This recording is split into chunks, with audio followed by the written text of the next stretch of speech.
Welcome to Devotions from History. I'm standing here at the historic Ebenezer Baptist Church on Auburn Avenue in Atlanta, Georgia. You know, really, to get into the mind of Dr. Martin Luther King, this is his home church, to get into his mind, you don't need to just listen to his political and social speeches.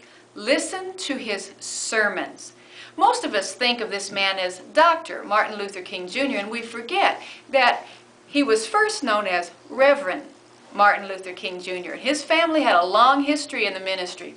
His brother was a pastor here, as well as Dr. King. Dr. King's father, Martin Luther King Sr., as well as being in the ministry, his uncle, his grandfather, and his great-grandfather. And Dr. King understood his fight against social injustice as simply being an expression of his Christianity.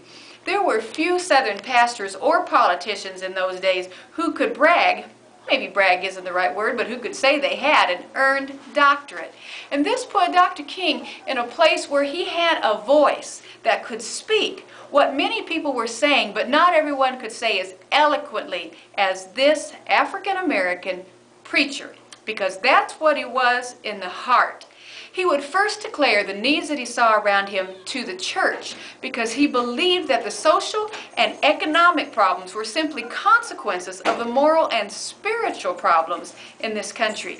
Dr. King preached and demanded courage, first from himself and then from those around him.